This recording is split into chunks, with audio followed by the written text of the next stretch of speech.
আপনারা কেমন আছেন? তো সবাই ভালো আছেন তো? আমিও ভালো আছি। আজকে রান্না করব নুডলস। তো এখানে আমি 4 প্যাকেট নুডলস নিয়েছি। আজকে গিলা দিয়ে কলিজা দিয়ে আমি নুডলস রান্না করব।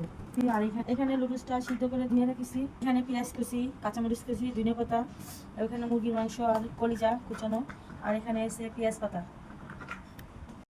পরিমাণ মতন আপনারা আপনাদের মতন দিবেন। আমি তেল কম দিছি, কুচি দিলাম। 4-5টা পেঁয়াজ কুচা নিচ্ছি, 4টা মতন কাঁচামরিচ, এখানে কলিজা আর মুরগির মাংস কুচাই নিচ্ছি, এটা দিয়ে দিলাম। নিচ্ছি পেঁয়াজ আর কলিজা আর মুরগির মাংস আমি একসাথে দিয়ে দিচ্ছি। এটা ভাজা ভাজা হবো। ভাজা ভাজা হয়ে গেছে, আমি এখন ডিম দিয়ে দিব। ডিম দিব,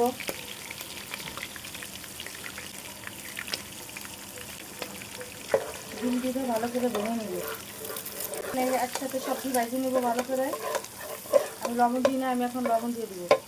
লবণ দিব পরিমাণ মতন, দিয়ে দিব তেজপাতা, দিয়ে আমি আবার নেড়ে নিব, ভালো করে ভেজে নেব। এখন আমি গোলমরিচের গুঁড়া দিব পরিমাণ মতন, আর সস দিব 2 চামচের মতো, টমেটোর সস দিব 2 চামচের মতো, ভালো করে ভেজে নিব। আমার মশলা আমার ভাজা হয়ে গেছে, আমি এখন দিয়ে দিব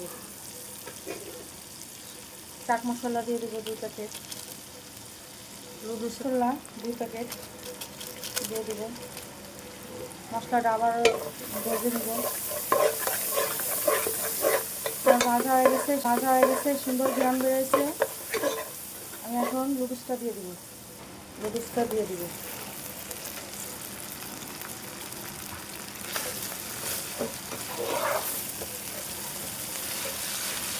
নুডলসটা হয়ে গেছে, আমি এখন ধনিয়া পাতা ছিটিয়ে দিব। নুডলসটা আমার 5 মিনিট লাগলো, 5 মিনিটও লাগেনি সিদ্ধ করতে, যেটুকু টাইম আমার হয়ে গেল। কলিজা দিয়ে নুডলস, দেখেন কত সুন্দর। আমি এখন নামাই নেব।